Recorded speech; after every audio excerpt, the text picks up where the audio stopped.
Hello, welcome as usual. It's always a pleasure to be here with all of you learning and sharing. Today is an interesting topic, expectations. This is something that every one of us have is expectation. We have expectation of our children, of our family members, our father, our sons, our children, our father, son, neighbors, teachers, doctors, attorneys, husband, and wives. But if you can see, really we have expectation. Even when we go to a business, we have expectation of how they should be performing. Okay? So, what is the problem when we have expectation, what we should, when it comes to relationship? Where does it go terribly wrong? And I'll tell you where it goes wrong.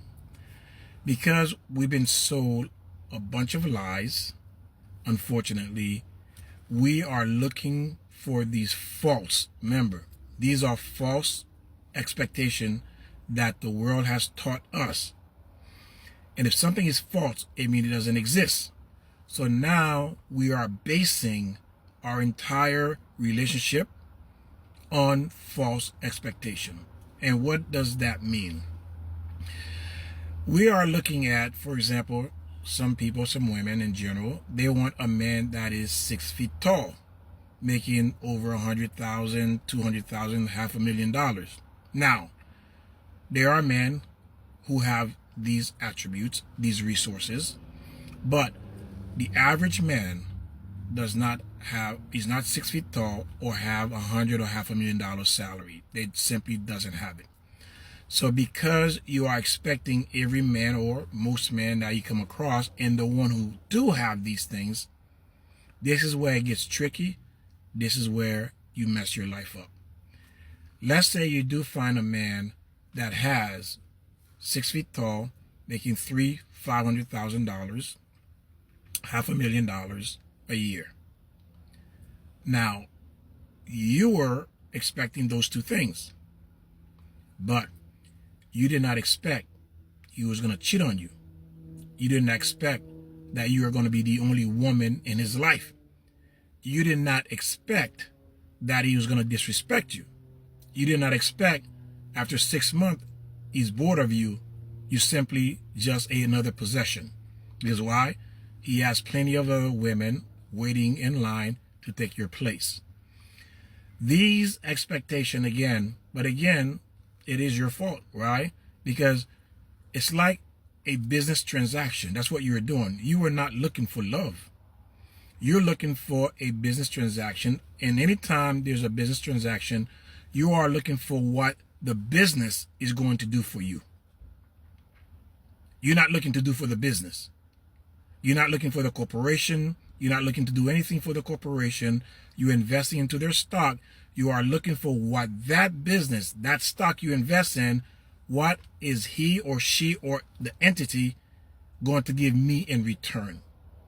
So when you go in with these false expectations, don't expect anything more than what you went in looking for, because this is all you're going to get.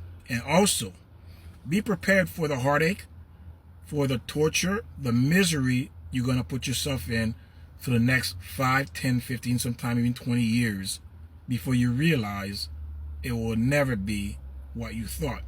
But again, these false expectations has led so many people down the wrong road. Because why? They have no idea what a relationship is.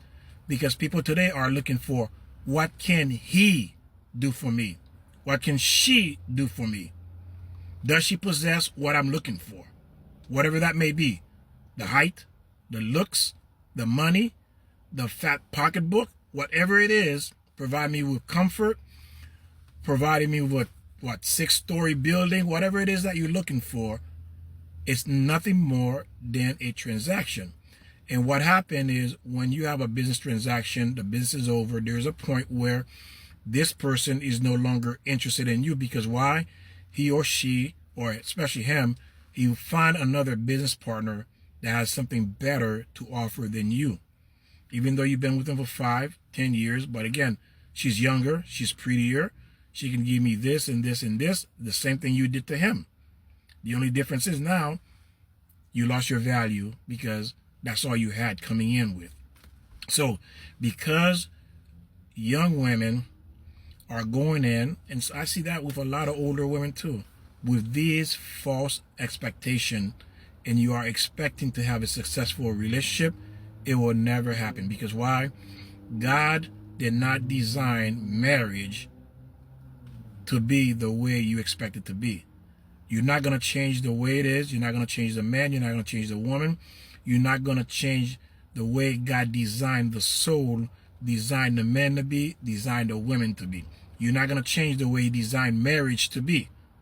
It doesn't matter what you want. The choice is simple.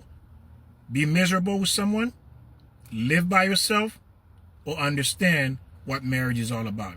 And it's not about you going in to get what you need from that person. It's about you going in to give to that person. Because why? That's what love is. And you may say, well, that's not true. Well then, you were once a child. Then your parents give you until you hit 18. Even now you could be in your 30s and 40s. 30s and 40s, your parents are still giving you. If you have children yourself, aren't you giving them? Because that's what love is. Love is a giving in one direction. And if that person loves you, then they will give back to you.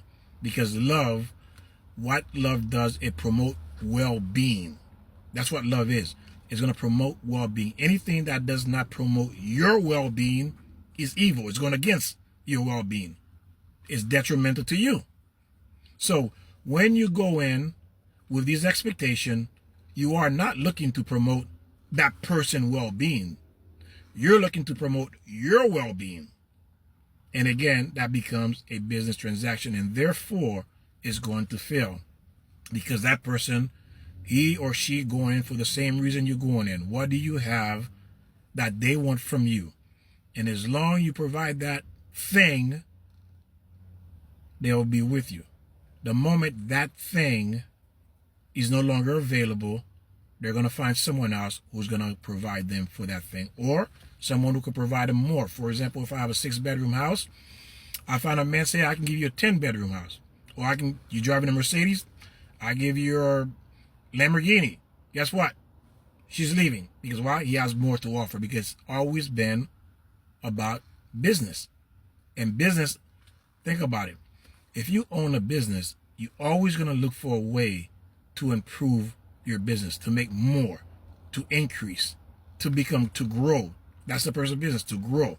So if you find another man that gives you an opportunity, or woman, to grow, you're going to leave the one that you're with to go with that one. Why? Because it's simply business transaction.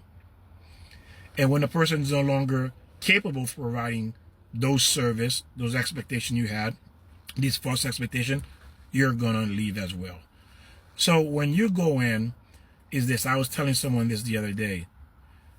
I don't have much expectation of people when I come across them.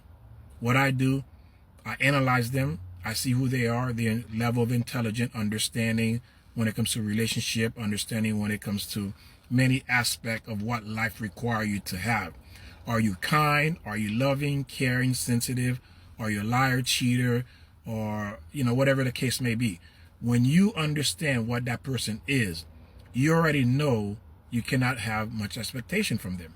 Because if I'm a liar and you get with me, there's not much you should be expecting from me, because this is what I am. And you chose to be with me, with a person who chooses to lie, to cheat, whatever the case may be.